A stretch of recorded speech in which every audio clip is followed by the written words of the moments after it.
Hey everybody, along with Gary Smith and Caz Kenny, I'm Eddie Bramble, and this is episode 3 of the Blackwaters Edge podcast. So before we get too in-depth today, Caz, why don't you give the fishing report for the past week here? Well, we've had a few things going on. A lot of people have been coming down. Some people have been struggling. Bait's been the answer. Still, like I've been telling people, if we've had a cold evening and you're in some shallow water and you're in an area that's a foot or less of water and you're seeing 40 degrees or lower, get out of that. You know what I mean? Start looking for some deeper water, something that's going to have some pockets of some warm water in there that they might be interested in seeking some shelter in. And that's what's been paying dividends this week. I've had quite a few guys come down this week. Lou Walden was one of them, reached out to me.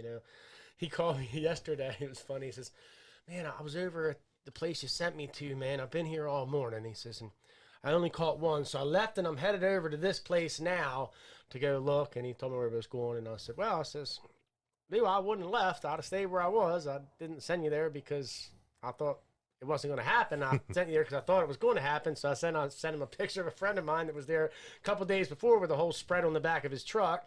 And he messaged me and says, well, I guess I should turn around and go back. I said, I would, So that's what he did. He turned around and went back yesterday and wound up with some stripers, wound up with some snakeheads, and it came together in the afternoon for him. So, this time of the year, it's about, you always hear me say through the summertime, stick and move, stick and move, stick and move, don't waste your time. You start getting colder.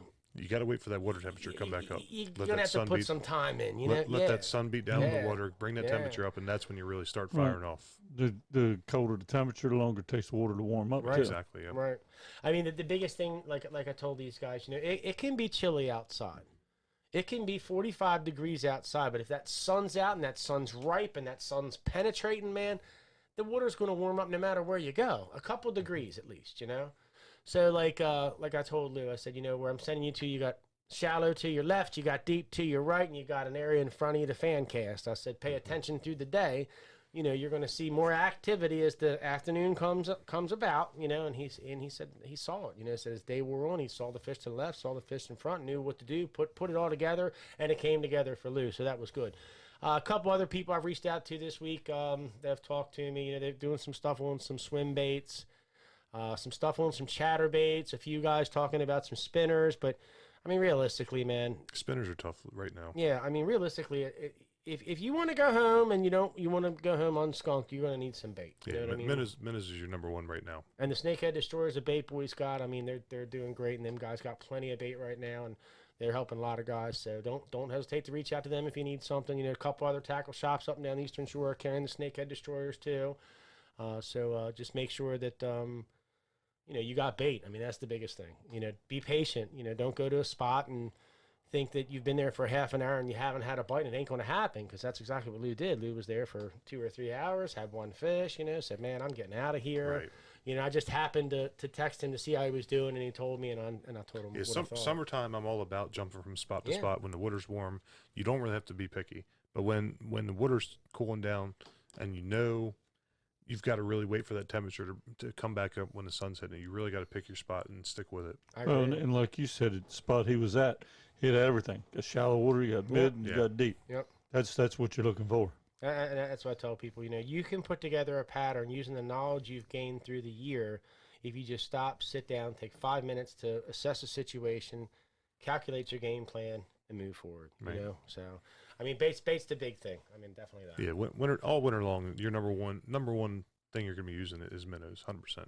So yeah, folks, that's going to be our plan here from this point forward. We're going to try and start each show with a weekly fishing report. Now, I have talked to some guys around the bay. I've Right. talked to some guys over in the Potomac. They're not doing much of anything. I've talked to a few guys over there that are still attempting to shoot some fish. They're not seeing much of anything.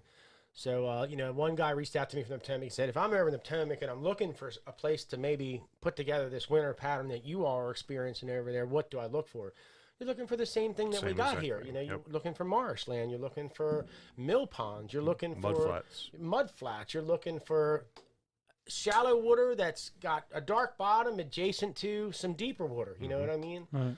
So, no matter where you go, I say to people, every system has a quote-unquote little Blackwater piece in it somewhere. And if you can find that little piece, up in the gunpowder, for instance, the back channel, Mariner Point, Rumsey Island. Those places are going to be places you're going to see people catching snakeheads this winter while they're crappie fishing, targeting yellow perch, and you're going to see it a lot more this year than you saw it last year. Just looking at the sheer explosion in numbers in the Upper Bay, I think February, March, when people are crappie fishing, they're going to tear snakeheads up, and they don't even realize it yet. The thing that worries me, though, like some of these places that the snakeheads are taking up residency, let's say, and these winter homes that they're using are the same places that the yellow perch stage before they migrate to the area they're going to release their eggs. And we talked about that some with what was the river we were talking about before, up around Ken Island? Wye River.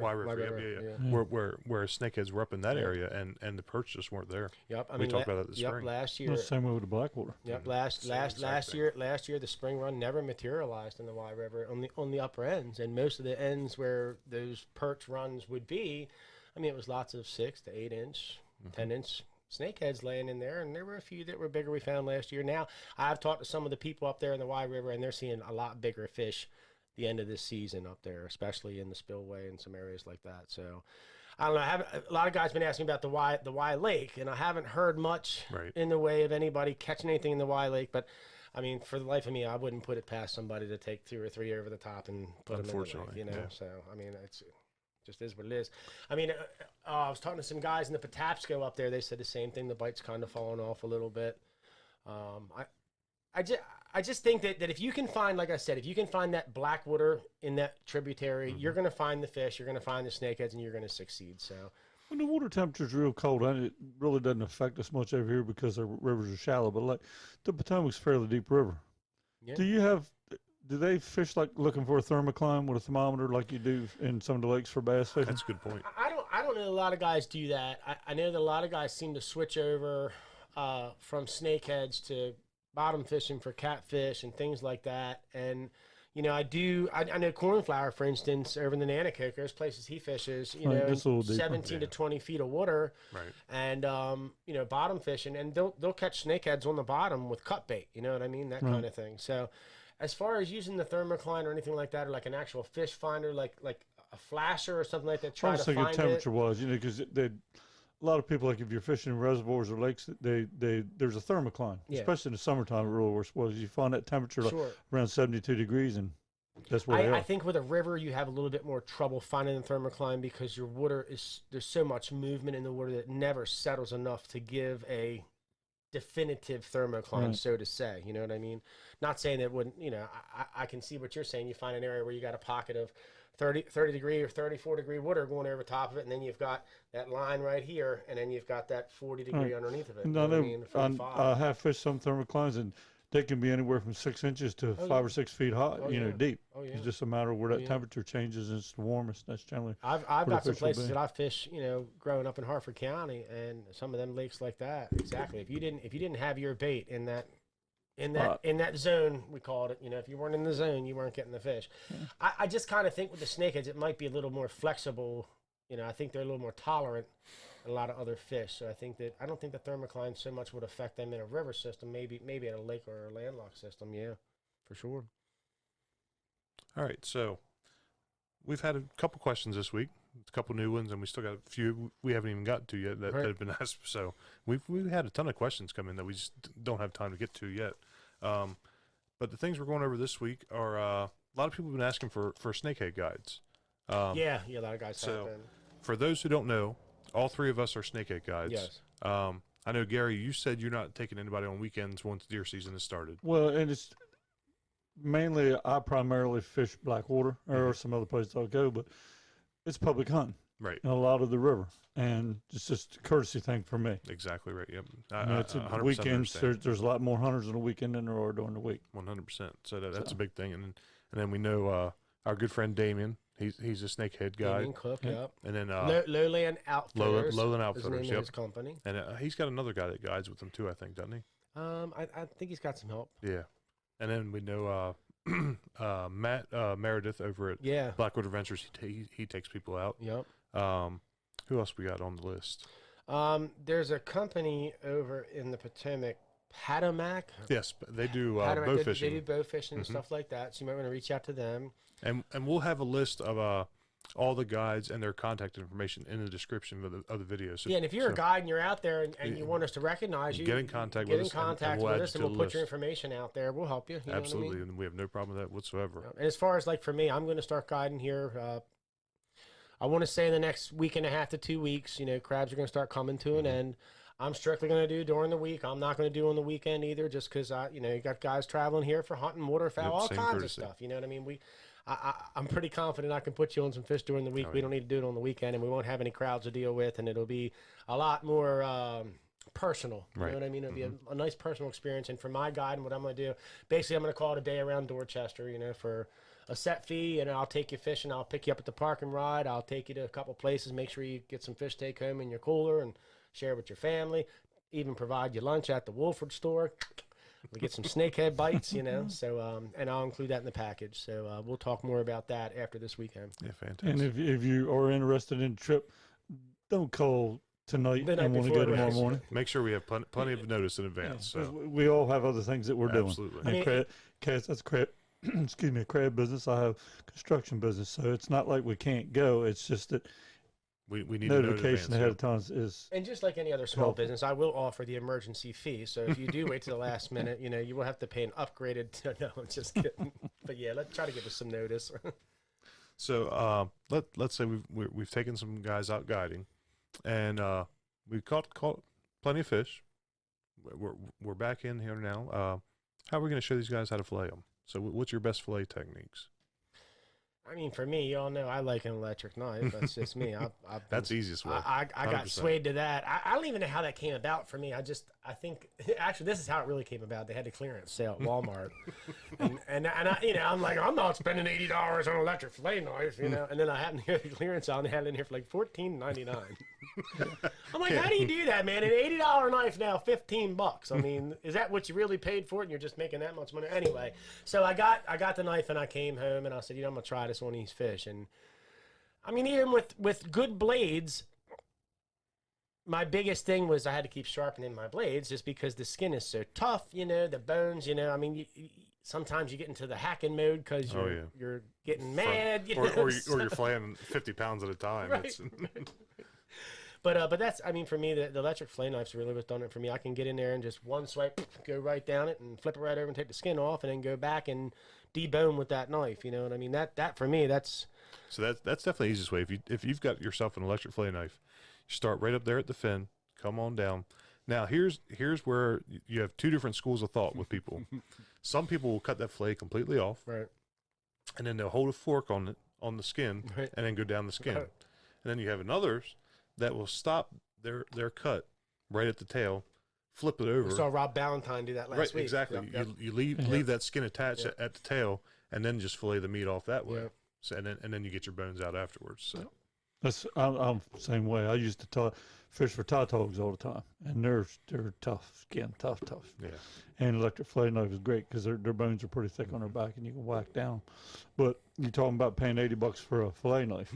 If you go in the fishing section and you get the green fillet knife, electric fillet knife, it's about $80. If you go up into the household section and you get one, you get the same knife except it's white instead of green for about $39. So holy moly, Gary! I never knew that. I got two of the white ones.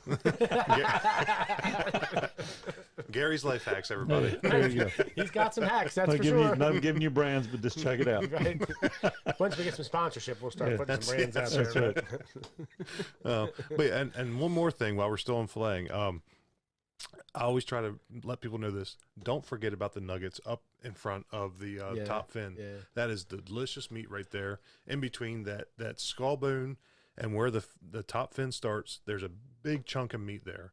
Everybody always forgets about it, and they are fantastic nuggets. And you got basically that where cheek their ears meat too. would be. Yeah, exactly. If they had ears, that's right where That's their where ears they would would be. And you got the cheek meat too. the Your cheek- brother. I mean, like for instance, Now that only works on the bigger ones. Well, It's got to be. I do. Look, your brother sat down there literally at Madison, right? I'm showing him the whole electric fillet knife technique. This is a true story, Doug. So don't get mad at me for telling it.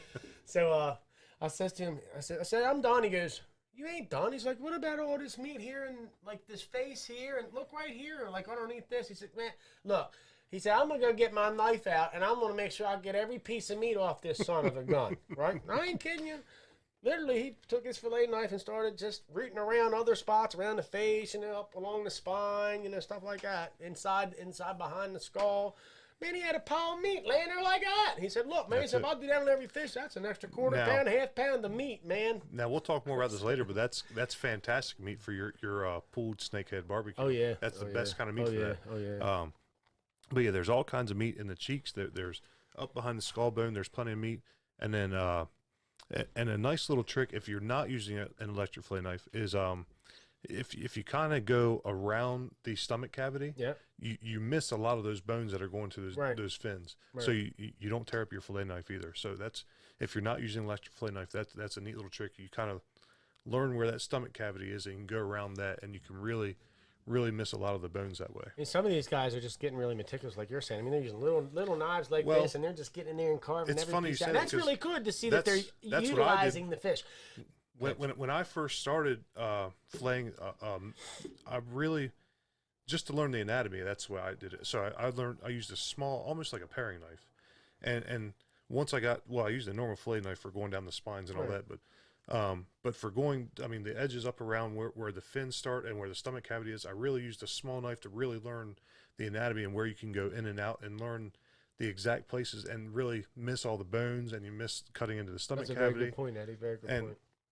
If you have the patience, I mean, it takes a lot of patience because you mess up a lot of just trying to figure out where you need to stop and everything. But it works really well once you figure it out. If you don't have an electric knife, but if you do have an electric knife, it just shoop, and you're done. That's it. If I ain't got time on my hands, I'm electrifying and I'm getting at it. I'm electrifying. That's what we call it. Yeah, I was. Remember we were talking this summer. I said the basically up where their ears would be. I don't know what you call that, but those I don't know what they call them. I guess they're for making melon balls. It's a little thing that has a half a round circle on it, right? And you like an ice cream, melon balls. Like an ice cream. I haven't tried this yet, but this is one of my things I'm going to try. Is take one of those, take a file and sharpen it up real sharp. You should be able to dip right in there and just scoop that right out. Another one of Gary's life hacks. Here we go. MacGyver over here. He's going to file down an ice cream scoop and scoop right in there and get that. Well, ice cream is probably too big. On the wall next week. But, something like that would probably really get in there. Yeah, that do a good job. That's a neat. You always see things differently. That's for sure. Make a rig, man. I can make a rig for something. That's funny. So, all right. So let's say we filleted 40 pounds of snakehead. You're down to your last 2 fillets. You cut one open, and you see the red parasite worm. We were talking about that. So what? It'd been great to fall out. So what's your advice to people when they find these parasites in their meat? So I get this all the time. We know that. Let me just pull this up real quick and we'll look at it. To me, it's no different than if I shoot a deer. There's always, a couple inches around where the impact was, especially if it's a rifle, that the meat is just bruised and bloody, and you just go around it. I just cut it out. I take the worms or parasites, whatever you want to call them, and you don't need to do much, just to where he's at and cut it out of there. Cut them out and make sure you cook the meat thoroughly. Yeah. That's the main. I think that's the best piece of advice. Just make sure if you have any inkling of any parasites in the meat, make sure you cook it thoroughly. See, we get a lot of these questions. A lot of people sending the pictures in, things like that. I mean, you see these parasites also in other fish here. Not see just them in yellow perch, you see them in the crappie, and most freshwater bass. fish. I mean, yes, I've ate a bass or 2 in my life. So, I was talking with one of the biologists, and I'll just read this. This was from Jim Thompson, Maryland Department of Natural Resources, when we reached out to him earlier in the year to talk about everybody kind of panicking about the parasites and whatever that disease they were saying snakeheads carried, but it's not even here. It's over in Asia, right. So it has nothing to do with us. But anyway, it says, Jim Thompson, a fish health scientist at DNR, has said the worms are likely nematodes, although a couple of other classes are possible. He echoed what others have said. They are nothing to worry about. Also, couldn't say if these worms are specific to snakehead, but it is unlikely, meaning that they're in the other fish too, which we already know that. He said, as with other fish with extensive parasites, it is usually not the parasite that poses some risk, but the bacteria that may get in the flesh as the worms migrate. So it's not really so much the worms making you sick, it's the bacteria that they're crapping out as they're moving through the meat. And that's why the best piece of advice is always to cook the meat thoroughly. Exactly. And here it comes next, what you just said. It says, cook fish thoroughly to avoid heavily parasitized fillets. Parasitized. Wash utensils and cutting boards as you normally would to avoid bacteria. So again, we're just play it safe, right. Clean your area, clean your dishes, clean your hands, Snakehead don't bite your fingernails. Sushi. Right. Well, I don't know about that. I would be lying if I said I hadn't tried it Have all. you tried it? Yeah, even sushi's fresh frozen. Right. I just haven't really figured out. I gotta do something to it to make it right to make it more palatizing. I guess. Gotta have ceviche, which Yes, is ceviche. marinated in vinegar. Yeah, so the parasites. I mean, like you said, Eddie. It's just make sure Well, you look at cook black thoroughly. drum. I know you fish for black my drum. God. You get a black drum fish, and people go out and catch a big old black drum. Then they take it in and start carving on it, and they're always full of worms in the spring. I mean, here's the thing. I mean, if you've got a fillet that's loaded down, man, I'd be lying if I said I didn't throw it in the trash. Right. Okay, now if I've got a fillet that's got one here, one there, and I can cut around it, and Right. I can see that it hasn't moved 6 inches through the meat with we'll call it a chemtrail instead of a poop trail. If I can cut around them and save the meat, that's what I'm going to do. I'm not going to waste my meat. You know what I mean? There's still plenty of meat there I can Right. eat. It's like a worm in an apple. That's right. That's right. Same thing. Yeah. And that's the same thing. I mean, you're more worried about the bacteria that leaves behind than the actual worm itself. 'Cause At least, be honest with you, at I'm least when not- it's snakehead, you see the whole worm. You don't see half of it. that's right. Honestly, when I first started eating them, I never even paid attention. Yeah. I just cleaned them and ate them. So I probably ate thousands of worms. I'm still here. There you go, folks. I early might have a 16-foot tapeworm in me. I don't know about yet, but There's another hit for cooking thoroughly.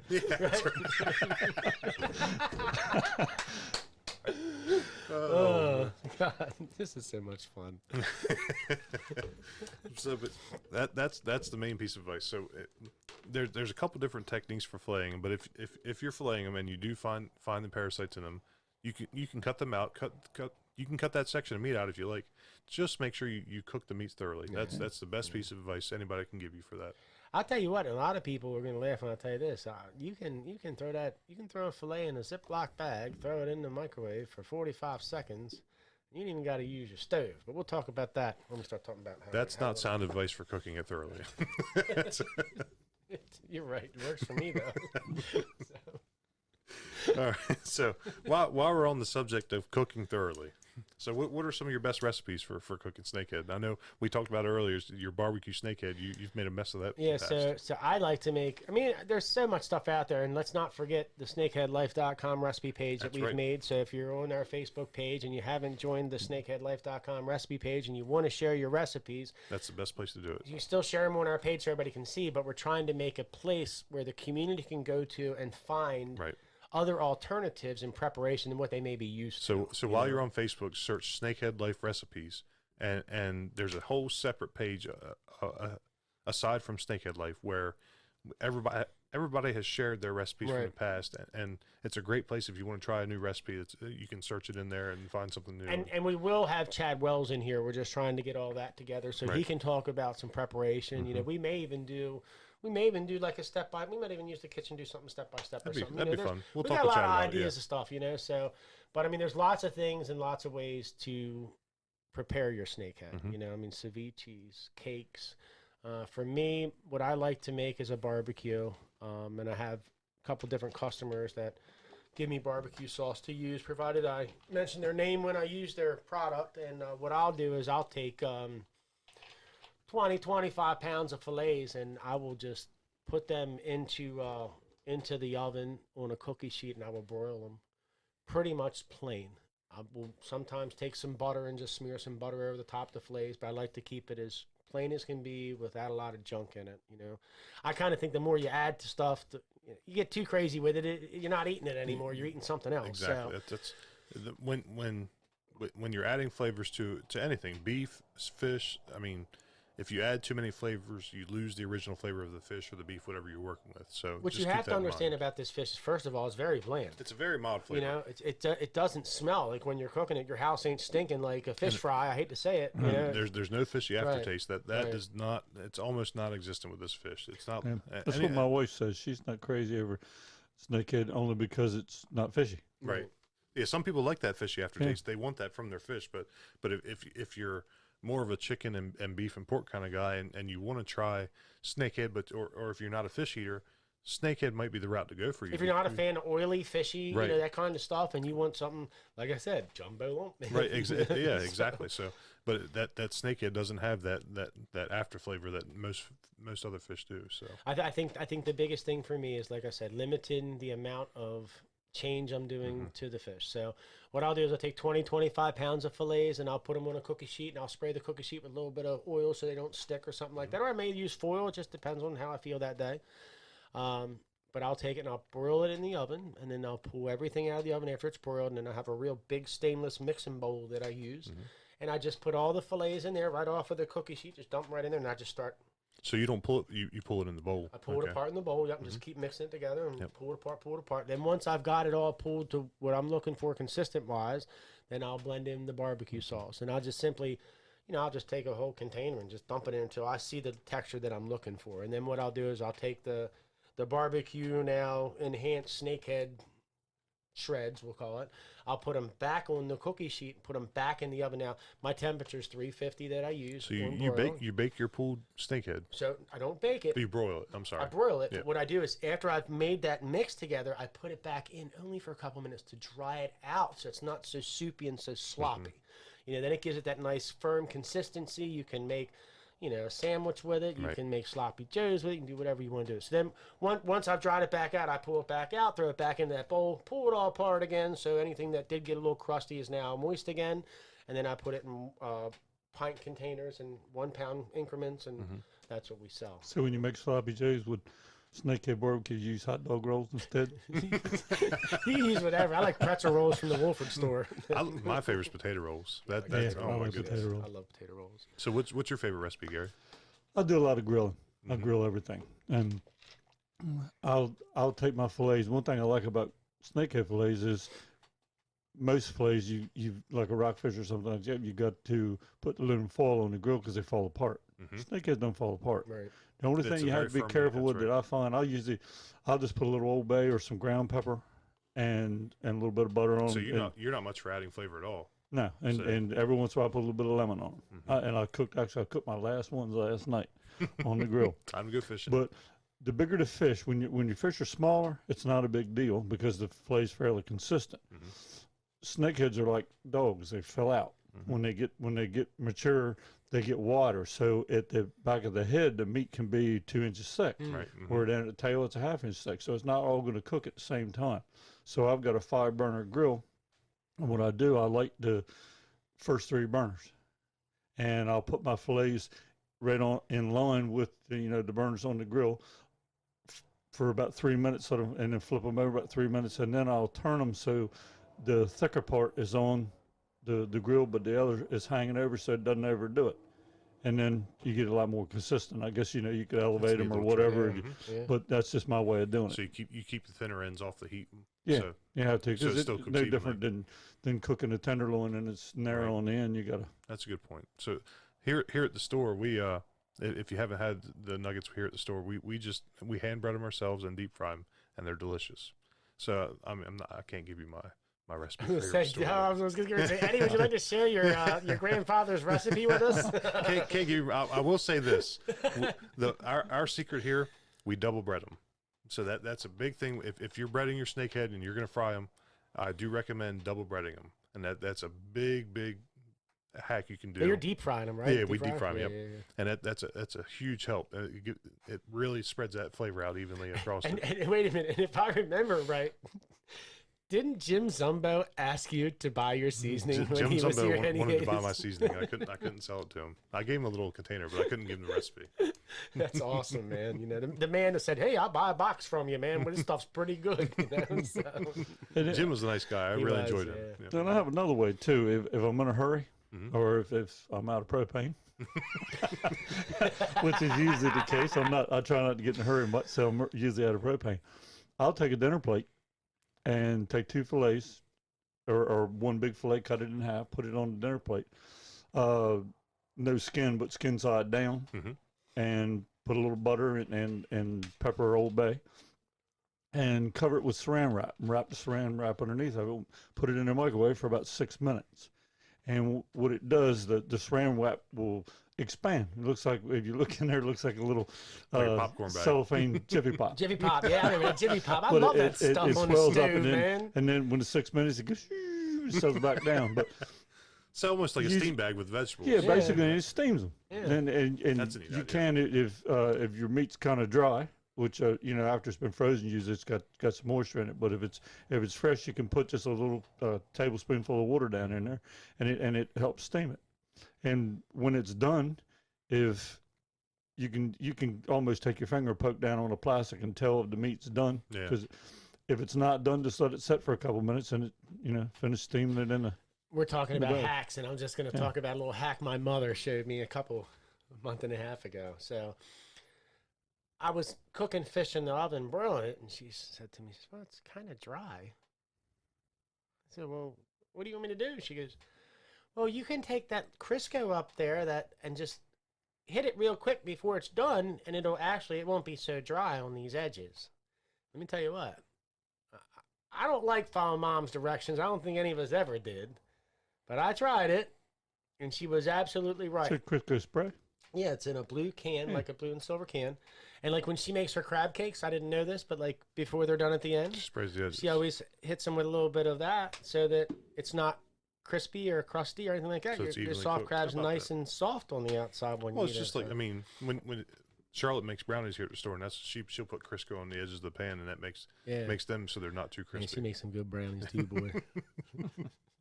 So yeah, I mean that's a good start for recipes. And if you want more recipes, guys, there's plenty on the Snakehead Life recipe page. And there's Chad- more added all the time. And Chad Wells, he had a cake that he was doing. And Chad, forgive me because I'm sure I'm going to screw it up when I talk about it. But let me just tell you, it was very, very good. And from what I remember about the cake was, he shredded out the snakehead, and it had like potato as like kind of the filler instead of like crackers Instead of or breading. something. Instead of breading, yeah. And then it had corn and red peppers in it. I mean, it was very pretty on the plate and it tastes very, very good. And I think you were saying something like, somebody used to make cod cakes or something in your family. Yeah, with my the mom potato or used to make something like codfish that. cakes, and she used Yeah. basically instant mashed potatoes. Yeah, for a filler. and that's kind of like how it was. And I'll tell you what, they were delicious too. So yeah, so we will have Chad in here. And we'll talk about a lot of high-end recipes, and I'm sure he's got some low-end recipes that we can all make. like a so. tater tot and Yeah. and a snakehead pot. Snake cake and a tater tot. Yeah. I want to do skewers. I want to do something on skewers. Oh, yeah, that would that'd be kinda good. cool. Like have chunks of snakehead on the skewer, like maybe a piece of snakehead, a piece of shrimp, and then a scallop, and then a pepper. And Seafood then sampler onion. skewer. Yeah, man, hell yeah. So that's if you want more recipes, guys. Like I said, check out the Snakehead Life recipe page. More guys are adding recipes all the time. It's filling up really quickly, and there's a lot of good recipes on there. One thing I want to get into, a lot of you guys know rifle season opens up next week. Yeah. So we're gonna have a lot of hunters down. So make sure if you're fishing, be wary of the season. So inside the refuge, it's shotgun only. So you don't have to worry about too many high-powered long-range rifles, but unless you're fishing along private land. But 200 yards about as far as you can see. that's right. But still be wary of the hunters. It's going to be packed, loaded full of sick deer hunters. And while we're on sick deer, if you're down here sick deer hunting, and you're getting out, some guys they like to hunt through the whole day. Garrett, do you like to hunt through the whole day? I do. Yeah. It That's depends. the rifle season. Yeah. But some guys like to come out of the woods 9, 10 o'clock, get something to eat, this, that, and the other. That's the perfect time to go snakehead fishing in between your hunts as well. So that's another option for the outdoorsman here in Dorchester County. Absolutely. So that's always a lot of fun. It's perfect. I mean, if the sun's out, it's heating that water up. It's going to be good fishing if you're coming out of the woods around 10 o'clock. Just remember, if you're on federal property, Blackwater, don't take your fishing rod in the woods with you. Yeah. If you're in a boat, Leave it that's alone. fine. Leave it in the boat and go get back in the boat and pull away from the shore before you fish. Now here, I had somebody ask me a question this week, and I don't know if you guys can. While I'm thinking about it. Okay, at 335 Bridge, Can we still drop kayaks in there? You have to go west, though. I think you can't go east into the Blackwater. You have to go west into Parsons Creek if you're going to go fishing from that ramp. Okay, so can you go under the bridge and go on? Okay, so legally you can still put your kayak in there and you can still fish. To my knowledge, I might be wrong. I'm gonna. We can double check with Blackwater and see. You can't put in at Parsons Creek. No, Parsons Creek shut off. Yeah, I know that. But Blackwater you can. Yeah. Right. So yeah, to my knowledge, the way 335 works is you can put off at that ramp. You cannot go under the bridge. You have to go west from there. Okay. That's the only way you can go. Okay. Yeah. So, I think that about covers everything. Let's talk about the festival. We haven't said touched anything much about yet. that. Yeah, so let's just talk a little bit about that. Okay. So we have secured Sailwinds Park for our venue. We will have indoor and we will have outdoor boothing available, Weather permitting. We will have a series of special speakers that we're in the process of lining up right now, and some pretty big names. Still working on that. We have not nailed down a booth price yet, but we will have that together here within very the next shortly. 7 days. We are going to put together a festival committee. So if anybody is interested in volunteering and wants to help, we're certainly looking for some help. What else? We're still working on the tournament trail. It is going to happen. We are going to have sanctioned events around the Chesapeake Bay. I've reached out to some guys in some different areas to see about marshaling the tournament in their area, and all guys I've reached out to have respectfully said absolutely. So we're excited to say that that's going to happen. It's going to be a lot of fun. Another thing that we're going to be working on is the Snakehead Club thing. We're going to start getting some chapters of these Snakehead clubs set up around the state, and we're going to go outside the state into other areas too, Virginia. I mean, we're looking to Florida, looking to Delaware. I mean, we just want to start getting this stuff rolling. Right. So, so stay tuned to what we got. The mystery Snakehead box, we're still working on that. So, that will be coming together too. That's going to be a box that you'll be able to buy, have shipped to your house once a month. It'll have several snakehead baits, some updated information from the Department of Natural Resources. This is going to be a really cool thing for everybody. Everything for the diehard snakehead angler. And if you're a tackle company and you want to get involved with our mystery snakehead box and you want your lure featured in one of the months that we're going to put the box out, send us a message. Let us know. Reach out to me, Gary, Eddie, any of us. So we got a lot of stuff going on. We're getting ready to get real busy here. As soon as these crabs stop, it's going to be pretty much snakehead. I know that. So, we could use some help at the festival. If anybody's interested, reach out to myself, Eddie, or Gary.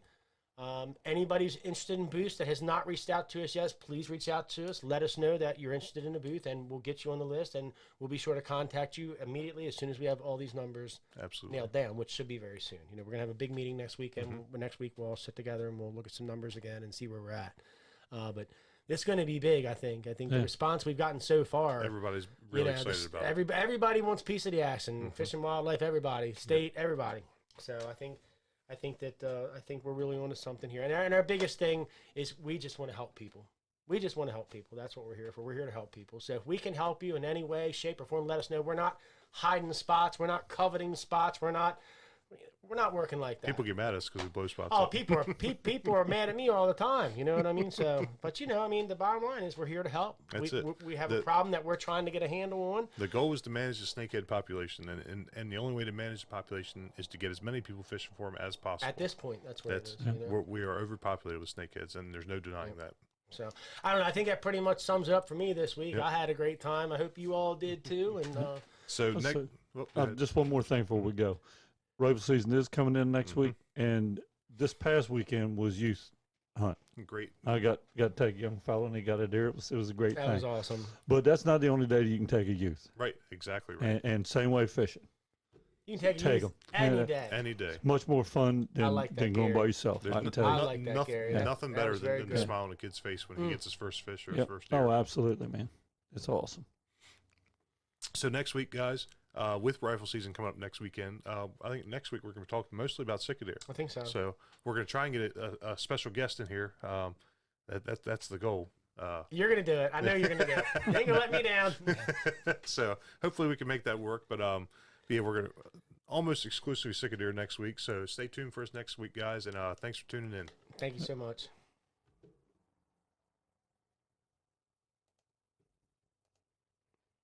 Oh, my God. What happened?